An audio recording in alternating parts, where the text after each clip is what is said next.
রুমা মাসিমার বাড়ির লোকেরা ফিরে যেতে বাধ্য হয়। শ্মশানে শুক্রর কাছ থেকে জানতে পারলাম যে ববি যখন দীপার মৃত্যু সংবাদ পেয়ে অসুস্থ হয়ে পড়েছিল তখন তাকে বাড়ি নিয়ে এসেছিল কবি। শ্মশান থেকে বেরিয়ে আসার আগে দীপার বন্ধুদের কথা আমার কানে এলো। দীপার নাকি এ বিয়েতে আপত্তি ছিল। হ্যাঁ রে, তোরাই কি ওকে সত্যি সত্যিই চুপ? এইসব কথা বলিস না, নির্ঘাত কোনো পুলিশ কেস আছে। ওদের সঙ্গে কথা বলতে গেলাম, ওরা অদ্ভুত ভাবে পালিয়ে গেল। গাড়ি নিয়ে ওদের পেছনে ধাওয়া করলাম। আমরা তোমাদের এত করে ডাকলাম, তোমরা দাঁড়ালে না কেন? আশ্চর্য, আপনি ডাকলেই আমাদের দাঁড়াতে হবে? আপনি কে? আপনাদের আমরা চিনি না, দাঁড়াবো কেন? তোমরা খুব ভালো করে জানো আমরা কেন তোমাদের ডাকছিলাম। তবু তোমরা পালাবার চেষ্টা করলে, কিন্তু পালানো যে এত সহজ নয় সেটা দেখলে তো।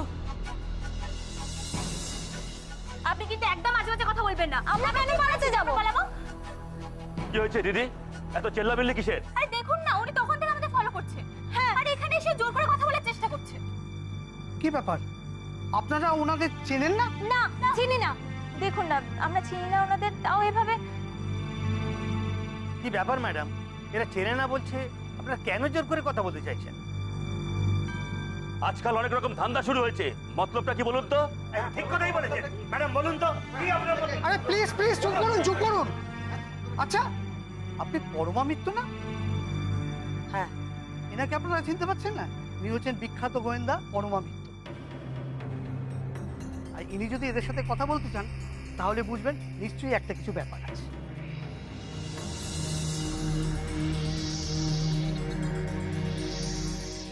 আর ঝামেলা করো না। পরমা মিত্রকে সবাই চেনে, পরমা মিত্রর কথাই সবাই বিশ্বাস করবে, তোমাদের কথা বিশ্বাস করবে না।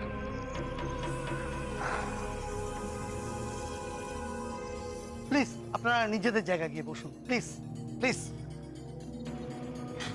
প্লিজ। ম্যাডাম, ওনাদের নিয়ে আপনি ওপরের ফ্লোরে বসুন, ওখানে আপনাকে কেউ ডিস্টার্ব করবে না। ঠিক আছে, থ্যাংক ইউ। দেখো, সময় নষ্ট করে লাভ নেই, আমার সাথে সহযোগিতা করো। তোমাদের সাথে কথা বলাটা আমার খুব দরকার। চলো ওপরের ফ্লোরে চলো। কি কথা বলতে চান? আমরা কিছু জানি না। কিছু তো তোমরা নিশ্চয়ই জানো, তোমরা তো দীপার বন্ধু। হ্যাঁ বন্ধু, কিন্তু প্লিজ প্লিজ তোমরা এরকম করো না। দেখো, তোমাদের বন্ধু মারা গেছে, অস্বাভাবিকভাবে মারা গেছে। আর আমি খুব আশ্চর্য হব না এটা যদি প্রমাণ হয় যে তাকে ইচ্ছে করে মেরে ফেলা হয়েছে।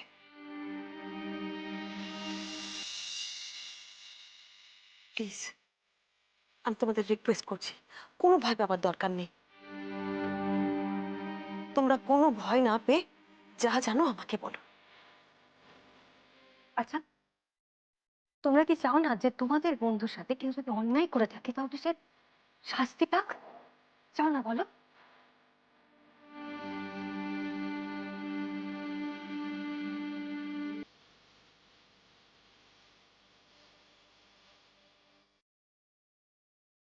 তোমরা কিছু খাবে? তাহলে একটু কফি খাও। একটু কফি বলে ভাই, 4টে কফি দিন তো।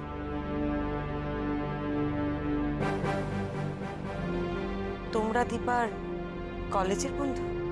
হ্যাঁ, আমরা 3 বছর একসাথে পড়েছি।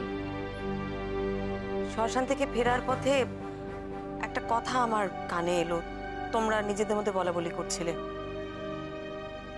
এতই যদি আপত্তি তাহলে ও বাড়িতে বিয়ে করতে গেল কেন, তাই তো?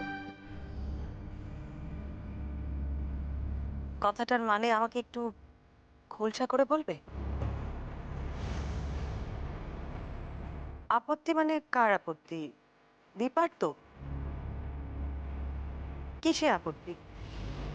তোমরা এই সম্পর্কে কিছু জানো?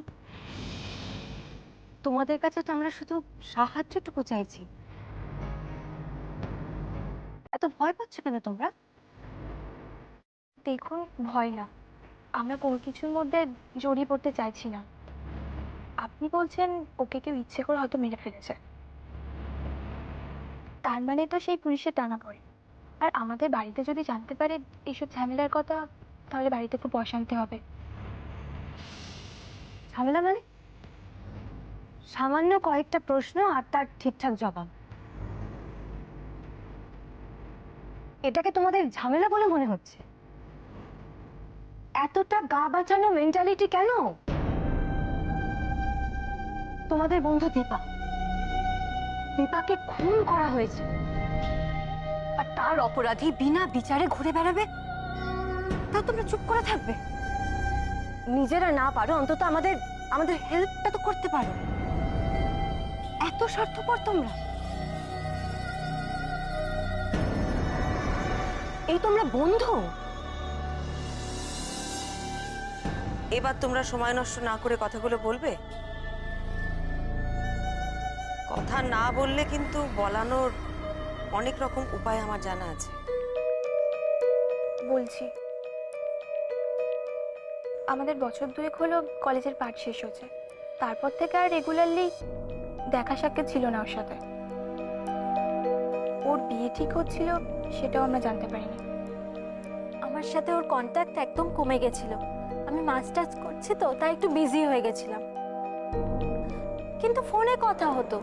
এই তো 3 মাস আগে ফোন করেছিল, বলল ওর বিয়ে।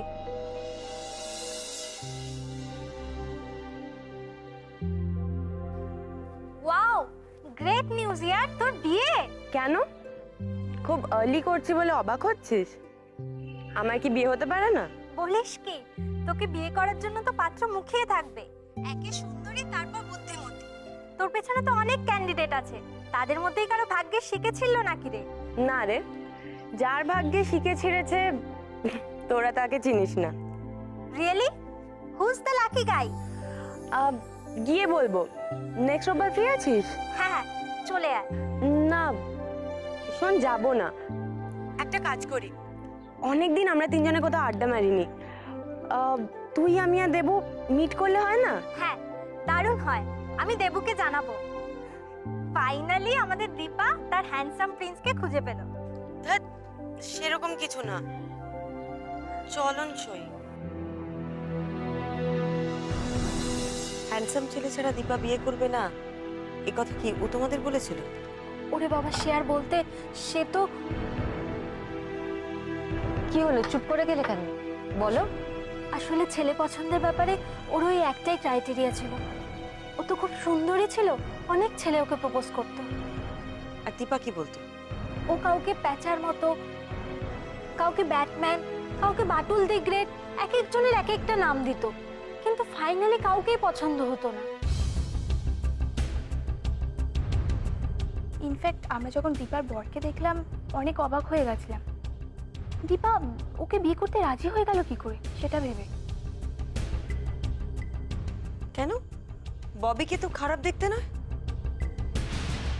সেটা নয়, কিন্তু ববি তো আবার খুব সাংঘাতিক কিছুও দেখতে নয়। আই মিন, এর থেকে ঢের বেশি হ্যান্ডসাম ছেলেকে দীপা অনেকবার রিজেক্ট করেছে। বেশ, কিন্তু ওই আপত্তির ব্যাপারটা কি ছিল যেটা তোমরা বলছিলে ওখানে? হ্যাঁ, ওই নেক্সট রোববার আমরা তিনজন একসাথে মিট করেছিলাম, কিন্তু ওর কথা শুনে না খুব অবাক লেগেছিল। কিরে, কার্ডে কি তোর বরের ছবি লাগানো আছে নাকি যে হাতছাড়া করতে মন চাইছে না? নাকি আমাদের নেমন্তন্ন করতে ইচ্ছেই করছে না? ঠিক করে বল তো, কেসটা কি? সত্যি ইচ্ছে করছে না। কেন, অন্য কাউকে পেয়ে গেছিস যে তোর বরের থেকে হ্যান্ডসাম? আমার ওরকম কথায় কথায় কাউকে ভালো লাগে না, তোদের মতন। আর ভালো লাগার জন্য একটা মিনিমাম ক্রাইটেরিয়া দরকার, বুঝলি? তোর ক্যাটেরিয়া তো আমরা জানি বস, ছেলেটাকে ফাটাফাটি দেখতে হওয়া চাই, ব্যাস। হ্যাঁ, তাই তো। এই বল না, তোর বরকে দারুণ দেখতে না? টম হ্যাঙ্কস না ঋত্বিক?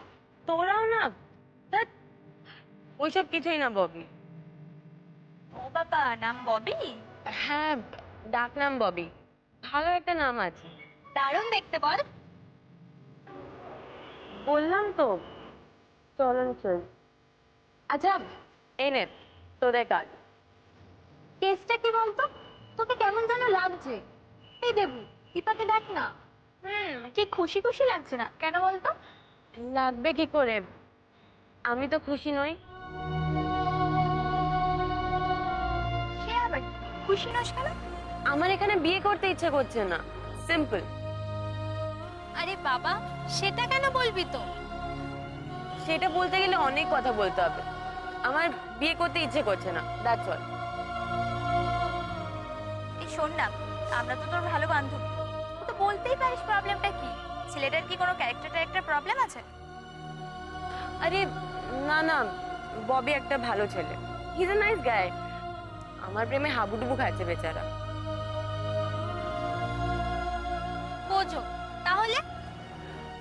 ওর ওই ফ্যামিলিটা। ফ্যামিলিতে প্রবলেম? কি প্রবলেম?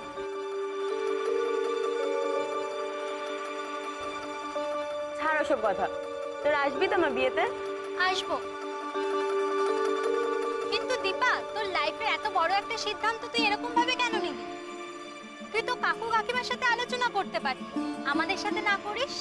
না না, বাবা মাকে বলে লাভ নেই, ওরা আমাকেই ভুল বুঝছে, ভাবছে আমারই খামখেয়ালিপনা। আচ্ছা বাদ দে না এইসব কথা। কিছু আর বুঝলাম না সেদিন, এমন খাপছাড়া ভাবে কথা বললো। তোমরা তোমরা ওকে আর কিছু জিজ্ঞেস করোনি?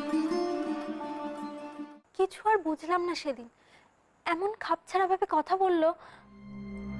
তোমরা তোমরা ওকে আর কিছু জিজ্ঞেস করোনি?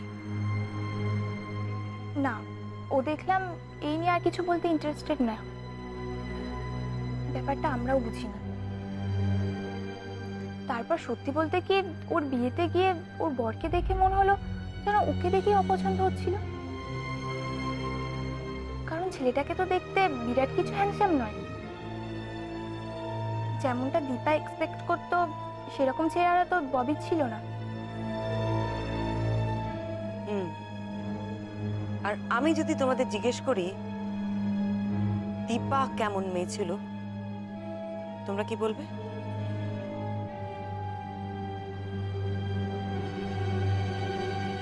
আমার দেখা সব থেকে সুন্দরী আর অহংকারী মেয়ে ছিল দীপা।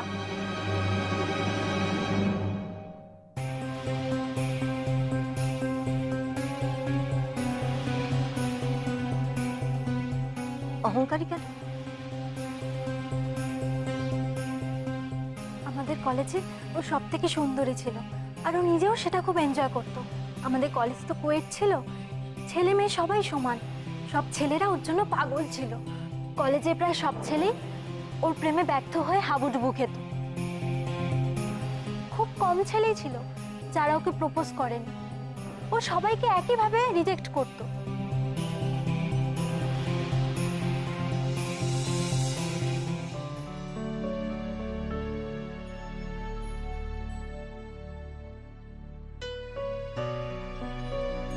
এই যে দেবী এলেন, এতক্ষণ কোথায় ভ্যানিশ হয়ে গেছিলেন ম্যাডাম?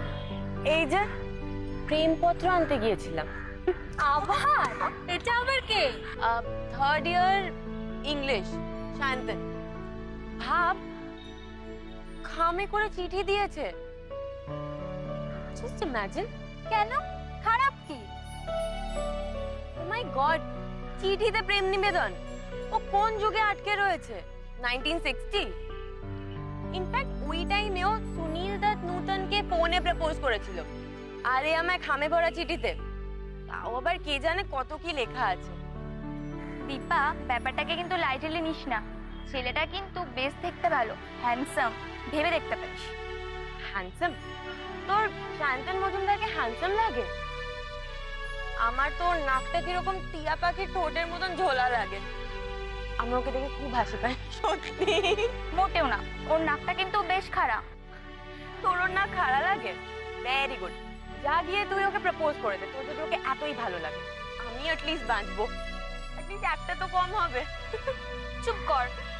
আচ্ছা তুই ওকে কি বললি? কি বলবো, বললাম কি ওর নাকের ট্রিটমেন্টটা করাতে, প্লাস্টিক সার্জারি করলে ঠিক হয়ে যাবে। তুই ওর মুখের উপর বলে দিলি? দেখ, সত্যি কথা বলাই ভালো, তাই ওকে ডিরেক্টলি বললাম যে ওর টিয়া পাখির মতন নাকটা আমার পোষাবে না।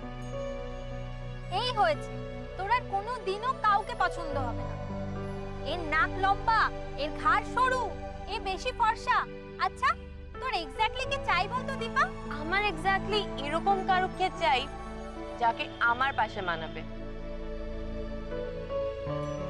এরকম কারুকে না যাকে দেখে সবাই বলবে বিউটি অ্যান্ড দ্য বিস্ট। ছেলেটার আমার পাশে মানানোটাই মেইন কন্ডিশন হবে। তবে আমার পাশে যাকে তাকে মানাবে না, বল?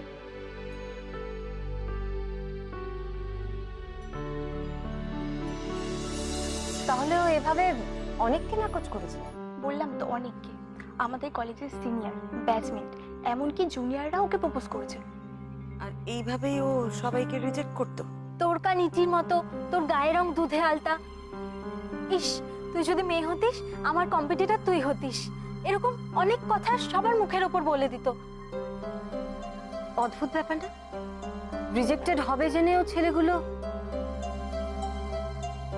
আচ্ছা, এই রিজেক্ট করা ছেলেগুলোর সাথে পরবর্তীকালে ওর সম্পর্ক কিরকম থাকতো? নর্মাল।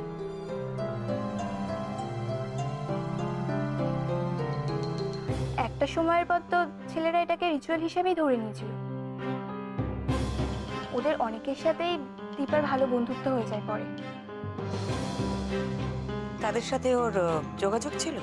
সেটা বলতে পারবো না ঠিক, আমাদের নিজেদের সাথেই তো ওর যোগাযোগ কমে এসেছিল। তবে ওর বিয়ের সময় কেউ কেউ এসেছিল, হাসাহাসিও করছিল সবাই পুরনো কথা নিয়ে। ওর ওই নাকুচু ব্যাপারটা নিয়ে, ইনফ্যাক্ট ওর বরকে দেখে আমরা সেই জন্যই অবাক হয়েছিলাম। ববির মতো তো অনেকেই ছিল ফ্যানদের মধ্যে, ববি এক্সট্রা অর্ডিনারি কিছু নয়। আচ্ছা, এই রিজেক্টেড হওয়া ছেলেদের মধ্যে কেউ মনের মধ্যে শত্রুতা পুষে রেখেছিল বলে মনে হয় তোমাদের?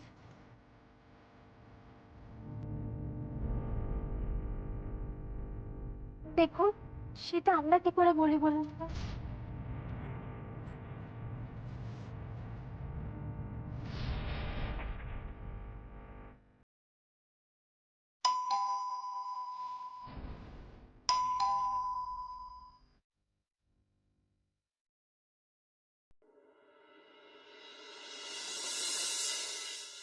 আপনি তিতিরকে ডেকে দিন। কেন? ডেকে দিন, আমি ওকে এখান থেকে নিয়ে যাবো। মানে কি?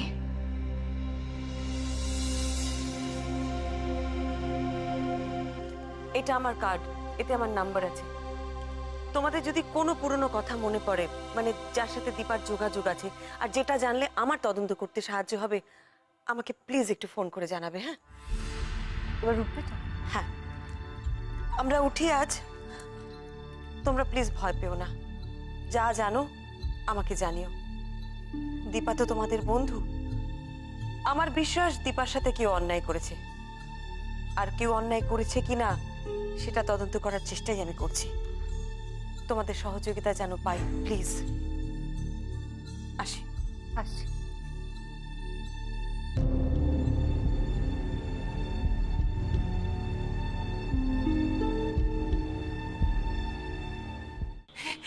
এসব তুমি কি ধরনের কথাবার্তা বলছো শুভ্র? তিতির তিতির এবারের মেয়ে, তুমি ওকে নিয়ে যাবে মানে? আমি যেটা বলেছি সেটাই করবো। ও এই বাড়িতে এক মুহূর্ত থাকবে না, এই বিষাক্ত পরিবেশে থাকবে না।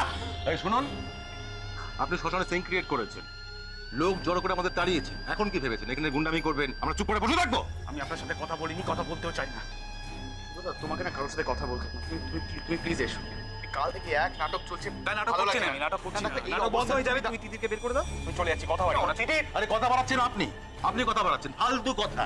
হ্যাঁ, এই দাঁড়াও, তুমি দাঁড়াও এখানে। শ্মশানে আপনি অভদ্রামি করেছেন, যা খুশি করে যাবেন, আমরা কিছু বলবো না। আমরা বুঝতে পারছেন আমি কি চাইছি? বের করে দিন না তিতিরকে। যেখানে যারা ওর মাকে খুন করেছে সেই খুনিদের সাথেও বড় হবে না, হবে না, ওই বাড়িতে থাকবে না। তিতির, আমরা খুনি, প্রমাণ ছাড়া একদম বাজে কথা বলবেন না। আমার এক কথা কেন বলে খুন করেছে? তুমি নিয়েছো তোমার বোনের ডেড বডিটা দেখেছো, সুইসাইড করেছে সে। মানছে না? আরে তোরা সবাই শুনছিস কি সব বলছে? তিতিরকে জোর করে নিয়ে যাবে বলছে যে। কবি তুমি বারণ করো, তুমি সেন্সিবল বারণ করো। শান্ত হ, তুমি বোঝা। চুপ চুপ চুপ চুপ। আমি তোমার একটা কথা বলি, বুঝতে পারছো তো আমাদের মনে সবার মনের অবস্থা? আমার মনে অবস্থা বুঝতে পারছো? বুঝতে পারছি, সবাই বলছি, সবাই আমরা শ্মশানে গেছিলাম, আমরা খুব মেন্টালি চাপে আছি, তুমিও আছো। তাই জন্য বলছি মাথাটা ঠান্ডা রেখে কথা বলো। আপাতত তুমি বাড়ি যাও, তারপরে আমি তিতিরকে না নিয়ে বাড়ি যাবো না। আমি বাড়ি যাবো না। বলছি তো। শোনো শুভ্র, একটা কথা তোমাকে আমি স্পষ্ট করে জানিয়ে দিচ্ছি, তিতির এই সান্নাল বাড়ির মেয়ে, সুতরাং এ বাড়িতেই ও থাকবে, এখান থেকে কোথাও যাবে না। অনেক অসভ্যতা করেছো তুমি। আমি অসভ্যতা করেছি? কবি তুমি শুনছো কি? আর যদি তুমি বাড়াবাড়ি করো তাহলে কিন্তু এর ফল ভালো হবে না। ফল ভালো হবে না? আচ্ছা, আপনারা এইসব করে আমাকে থ্রেট করছেন? এখানে কি কি সব বলেছো? তিতির